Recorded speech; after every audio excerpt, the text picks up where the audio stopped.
जिसका प्राचीन महत्व का निरूपण करने के साथ ऐतिहासिक परंपरा से आधुनिक राजधानी के प्रसिद्ध स्थलों को निरूपण किया गया है। पूरा पटना के बारे में पढ़ना है। बिहार राज्य की राजधानी पटना शहर सभी शहरों में महत्वशाली रहा है।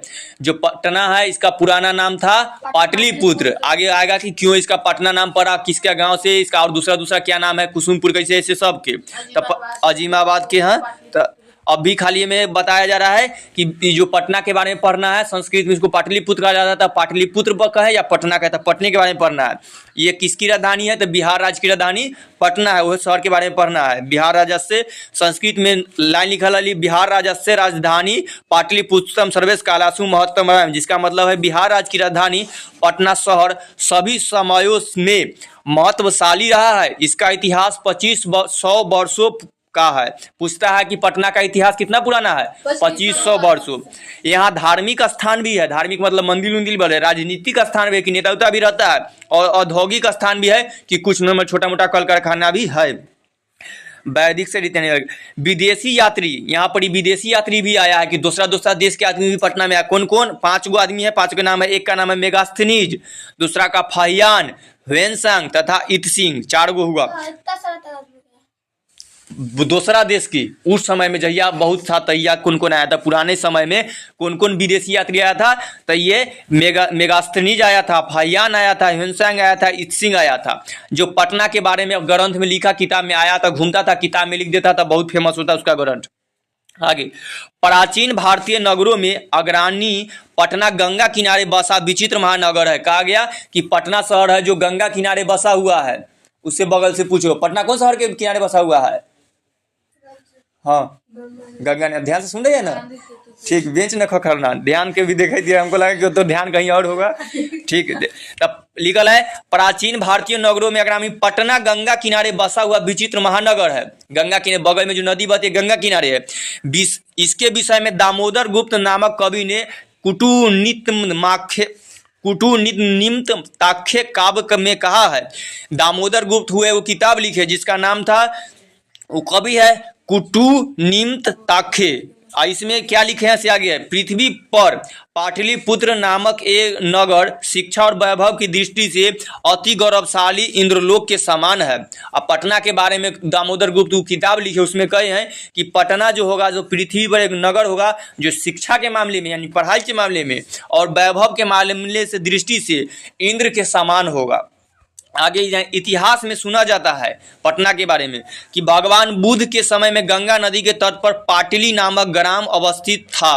कहा जाता है कि जहाँ भी पटना शहर है वहाँ पर ही वो गंगा नदी के एक छोटा सा गांव था। गांव के नाम था पाटली।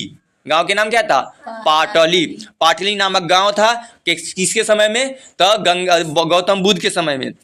भगवान बुद्ध कई बार यहाँ पर आए थे। भगवान बुद्ध का नॉर्मल कई बार जब छोटा थे तब यहाँ पर आए थे। बोध गया था बगले में है, तो उनका ज्ञान की प्राप्ति हुआ था, तो पटना में कई बार आए हैं। उनके द्वारा कहा गया है, वो कहे थे पटना जब छोटा गांव था पाटली, तब कहे थे कि यह आगे चल कर महानगर होगा, कि यही पाटली गांव छोटा है जो आगे चल के महानगर होगा यानी बड़ा शहर बनेगा। लेकिन इसको क्या क्या चीज से डर रहेगा, लड़ाई झगड़ा, अगलगी और बाढ़ के भय से हमेशा घिरा रहेगा। कि पटना, हाँ, भगवान बुद्ध पहली भविष्यवाणी कर दिए थे कि पटना शहर को लड़ाई झगड़ा, अगलगी मतलब आग से और बाढ़ से हमेशा। लड़ाई झगड़ा पटना में बहुत होते रहता है, अगलगी कल कारखाना है तो आग उलग जेबे करता है, और बाढ़ बगल में गंगा नदी है। हर साल जब बाढ़ के पानी बढ़ता है तो हमें आग क्या होता है, बाढ़ आ जाता है, पूरा पटना बह जाता है। आगे, बाद में यही पाटली ग्राम पाटलिपुत्र नाम के रूप में प्रसिद्ध हुआ। यह गांव आगे चलकर पाटली से पाटलिपुत्र बना। चंद्रगुप्त मौर्य के समय इस नगर की शोभा तथा रक्षा व्यवस्था अति उत्तम थी। राजा हुए चंद्रगुप्त मौर्य, जगह बहुत बार सीरियल में चलता है।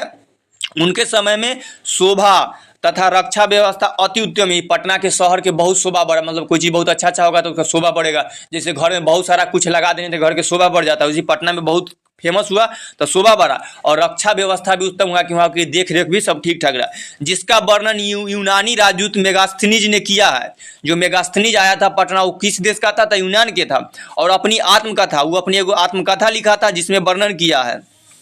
इस नगर की संपन्नता अशोक के समय और अधिक थी और ये और अच्छा पटना और फेमस कब हो गया? अशोक के समय, जो चंद्रगुप्त मौर्य का पोता था अशोक।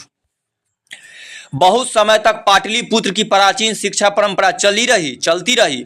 यह राजशेखर नामक कवि ने अपनी काव्य मीमांसा नामक ग्रंथ में आदर पूर्वक वर्णन किया है। फिर आगे वो कवि आए जिनका नाम था राजशेखर।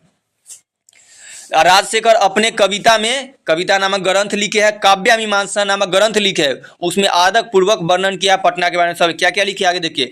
यहाँ वर्ष, उपवर्ष, पाणिनि, पिंगल, वयाडी, बरूची, पतंजलि आदि लोग ने ज्ञान का विस्तार किया और विख्यात पाई कि यहाँ पर ही जो बिहार के पटना में रहने वाले कई ऋषि पंथ हुए, पतंजलि, पिंगल, पाणिनि, ये सब ज्ञान के विस्तार किया और बहुत सारा बताए। कुछ प्राचीन ग्रंथों तथा पुराणों में पाटलिपुत्र का दूसरा नाम पुष्पपुर या कुसुमपुर भी देखने को मिलता है।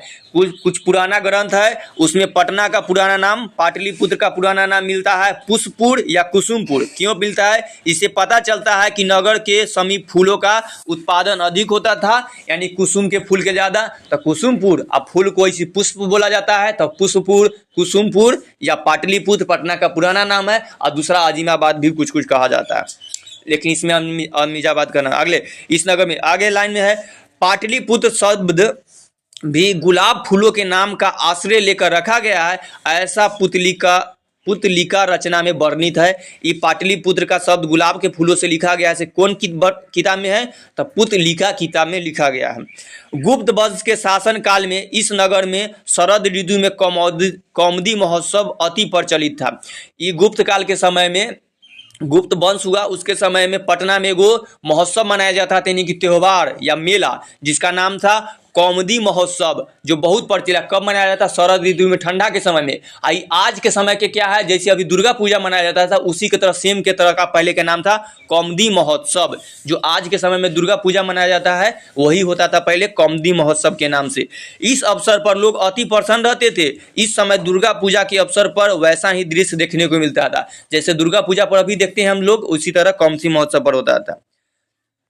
समय परिवर्तन के कारण मध्यकाल में पाटलिपुत्र हजारों वर्षों तक पिछड़ा रहा। और समय पहले कुछ बहुत, कोई भी चीज़ में पहले उतार आता है, फिर पहले चढ़ाव खूब बढ़ता है, फिर घटता भी है, फिर बढ़ता है। तो अपना समय तक खूब बढ़ा, फिर धीरे धीरे घटा भी, और हजारों वर्षों तक पिछड़ा हुआ रहा था। पटना बहुत पीछे चल गया, बहुत खराब हो गया। इसकी जानकारी अनेक साहित्य ग्रंथों एवं मुद्रा राक्षस नामक में मिलती है। मुद्रा राक्षस भी लिखे है वो ग्रंथ, उसके में लिखते हैं।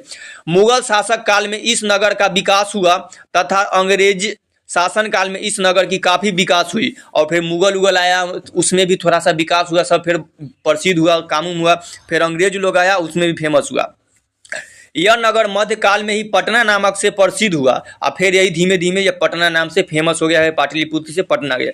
और यह शब्द पतन शब्द से बना। पटना कहाँ से बना? क्योंकि बगल में गंगा नदी है। गंगा नदी में बहुत बड़ा बड़ा जहाज आकर रुकता था, पनिया जहाज या नाव, जिसको जहाँ पे कोई पानी उनी के जहाज आकर या नाव रुकता है, उसको अपना सब यहाँ घाट कहते हैं। अगर बहुत ज़्यादा आदमी आ जाए तो उसको बंदरगाह या पतन कहते हैं। और वही पतन बोलते बोलते पटना बुलाने लगा, तो वहाँ पर ही बहुत भयानक जहाज आकर तो उसको पतन कहलाने लगा। अब पतन तभी है ही, और वही पतन से पटना शब्द की उत्पत्ति हुई। तो मध्यकाल में पटना नाम से प्रसिद्ध हुआ। यह शब्द पतन शब्द से बना है। नगर का पालन और रक्षा करने वाली देवी पटन देवी आज भी पूजी है। जैसे हर घर में कुल देवी होता है, उसी पटना में वो देवी को रख दिया गया है, जो माता की तरह बनाया गया, उसको नाम है पटन देवी। तो जिनको कहा जाता है इस नगर यानी पटना का पालन और रक्षा करने वाली देवी का नाम क्या है? पटन देवी। तो वहाँ पर पटन देवी की मंदिर भी है पटना में, अभी भी है। इस समय पाटलिपुत्र अर्थात पटना नामक नगर की अति विशाल बिहार राज्य की राजधानी है। अभी के समय में जो पटना है वो बिहार राज्य की राजधानी है। आए दिन इसका विस्तार हो रहा है, धीरे धीरे और बढ़ते जा रहा है। इस नगर की उत्तर दिशा में गंगा नदी है, और पटना के उत्तर दिशा में गंगा नदी है, बहती है। इसके ऊपर एशिया महादेश का सबसे लंबा पुल गांधी सेतु बना हुआ है।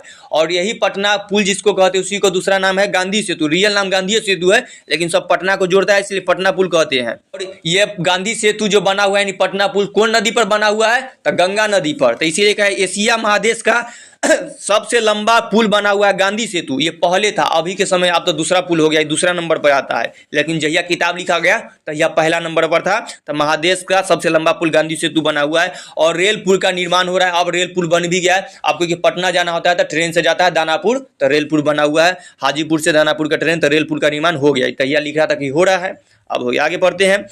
इस नगर में उत्कृष्ट संग्रहालय, यहाँ पे संग्रहालय जिसको अंग्रेजी में म्यूजियम कहा जाता है। क्या पटना में अब क्या क्या है देखने के लिए, घूमने वाला जगह उस सब के, क्या ये उत्कृष्ट संग्रहालय है, उच्च न्यायालय है, उच्च न्यायालय जिसको हाई कोर्ट कहा जाता है, केस उस लड़ने के लिए जाता है, से सचिवालय है, गोलघर है, गोलघर तो बहुत बार सुना है, से है तारामंडल है, तारामंडल में जो तारा में क्या क्या होते रहता है उसको देखने वाला तारामंडल है। जैविक उद्यान है, जैविक उद्यान को नॉर्मल बता दिया गया। चिड़ियाघर, जो पटना में चिड़ियाघर है वो भी है।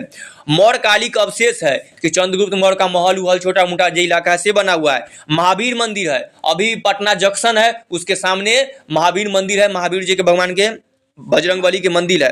दर्शनीय स्थल है, तो पटना में क्या क्या दर्शनीय स्थल है, संग्रहालय है, उच्च न्यायालय है, सचिवालय है, गोलघर है, तारामंडल है, जैविक उद्यान है, मौर्यकालिक अवशेष है और महावीर मंदिर है। प्राचीन पटना नगर में सिख संप्रदाय के पूजनीय स्थल गुरुद्वारा 10वें गुरु गोविंद सिंह का जन्म स्थान है।